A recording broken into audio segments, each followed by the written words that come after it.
तो आज हम पढ़ेंगे वेरिकोज वेन के बारे में। वेरिकोज वेन क्या होता है, इसको हम दूसरे किस नाम से और जानते हैं, varicosity of when. Varicose vein के अंदर आपकी मोस्टली पैरों की वेन्स के अंदर वॉल्स ख़राब होने की वजह से एक स्पाइडर वेब टाइप का नेटवर्क बन जाता है और प्रोट्रूड वेन हमें देखने को मिलती हैं। इस तरीके से आपने देखी होंगी कि जिस जिस पर्सन में पैरों में या हाथों में कभी कभी वेन्स प्रोट्रूड देखने को मिलती हैं, उस कंडीशन को हम कहते हैं varicose vein. It is a abnormal dilation of vein due to the valvular dysfunction inside the when.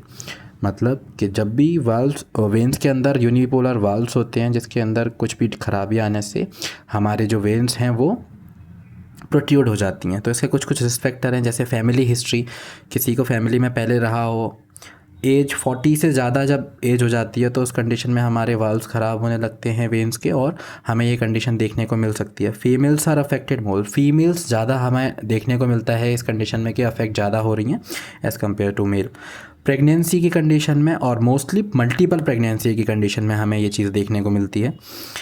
Obesity मोटे लोगों में ज़्यादा देखने को मिलता है। थ्रोम्बस इनसाइड द वेन, अगर वेन के अंदर किसी भी प्रकार का थ्रोम्बस जमा हो गया है तो उस कंडीशन के अंदर हमें ये वेन प्रोट्रूड देखने को मिलेगी।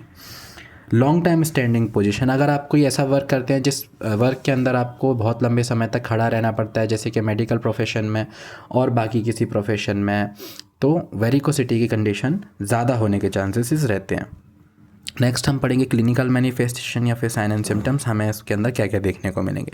Many of the time the patient is asymptomatic, most of the time अगर आप देखेंगे तो इस कंडीशन के पेशेंट्स को हमें देखने को मिलता है कि कोई भी सिम्टम्स शो नहीं हो रहे हैं। बट कभी कभी कुछ सिम्टम्स शो होते हैं, तो वो कौन से होते हैं? हैवीनेस इन लेग, पैर में भारीपन महसूस होगा। स्वेलिंग इन इवनिंग, रात के टाइम पे जब आप आराम कर रहे होंगे तो उस टाइम पे हमें अपने पैरों में स्वेलिंग देखने को मिल सकती है। ब्लूइश और purplish colouration of the spider veins, जैसे मैंने आपको बताया यहाँ पर स्पाइडर वेब बन जाएगा वेन्स का, और इन वेन्स का जो कलर होगा वो ब्लूइश या पर्पलिश कलर का हमें देखने को मिलेगा। Swelling can be present whole day, मतलब कभी कभी हो सकता है कि इवनिंग टाइम में स्वेलिंग आए, बट अगर ज़्यादा कंडीशन सीवियर रहती है तो हमें लग सकता है कि पूरे दिन हमारा जो वेन्स हैं वो स्वेलअप हो रखी हैं। Muscular cramps and pains at the affected area, हमें देखने को मिल सकता है कि हमारी जो वेन्स हैं, हमारी जो मसल्स हैं, उनमें क्रैम्प्स देखने को मिल रहे हैं जहाँ पर भी वेरिकोसिटी प्रेजेंट है।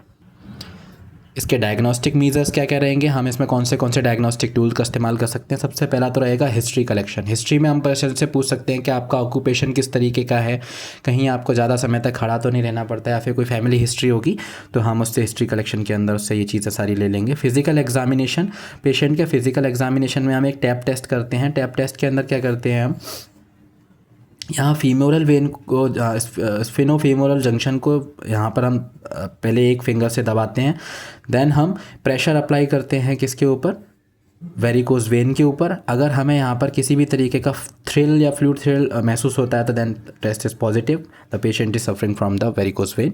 तो ये टैप टेस्ट होता है। सेकेंड आता है ट्रेंडलैंडबर्ग टेस्ट। ट्रेंडलैंडबर्ग टेस्ट में हम यहाँ पर एक टॉनिक्विड बांधते हैं कुछ देर के लिए, फिर सारा का सारा ब्लड हम ट्रेंडलैंडबर्ग पोजीशन में पेशेंट को लेकर सारा का सारा ब्लड ग्रेविटी की हेल्प से वाइप आउट कर देते हैं पीछे की ओर। उसके बाद हम एक यहाँ पर टॉनिक्विड बांधते हैं। टॉनिक्विड बांधने के बाद पेशेंट से इमीडिएटली खड़े होने के लिए कहते हैं। टॉनिक्विड रिमूव करने के अगर 30 सेकंड्स के अंदर अंदर ब्लड अगर फिल हो जाता है तो देन टेस्ट इज़ नेगेटिव, और अगर 30 सेकंड से ज़्यादा लेता है तो test is positive.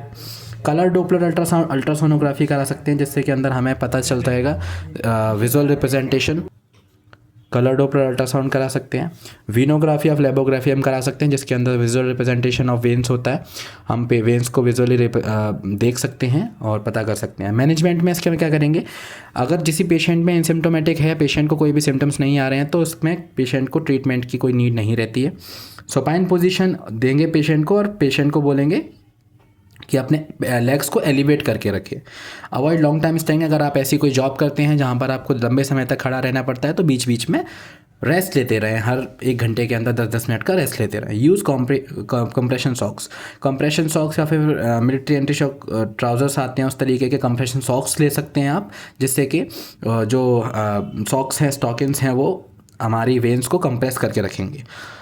Laser therapy करवा सकते हैं आप, स्क्लेरोथेरेपी करवा सकते हैं। स्क्लेरोथेरेपी इंपॉर्टेंट है। स्क्लेरोथेरेपी क्या होता है, इंजेक्शन होता है पॉलीडोकेनाल का, जिसके अंदर स्क्लेरोडेक्स नाम का केमिकल होता है, वो हम वेन्स के अंदर इंजेक्ट कर देते हैं अफेक्टेड वेन्स में। ये क्या करता है, ये वेन्स को श्रिंक कर देता है, वहीं के वहीं नेक्रोटाइज कर देता है और वो वेन्स ख़त्म हो जाती है। वेन स्ट्रिपिंग कर सकते हैं, सर्जिकली वेन स्ट्रिपिंग मतलब सर्जिकली रिमूव कर सकते हैं हम अपनी अफेक्टेड वेन्स को, वेन स्ट्रिपिंग कर सकते हैं, बट इनके कुछ कॉम्प्लिकेशंस भी हो सकते हैं। वेनस थ्रोम्बोसिस देखने को मिल सकता है, कोरेंट वेनस इनसफिशिएंसी देखने को मिल सकता है हमें इन कंडीशंस में। Thank you.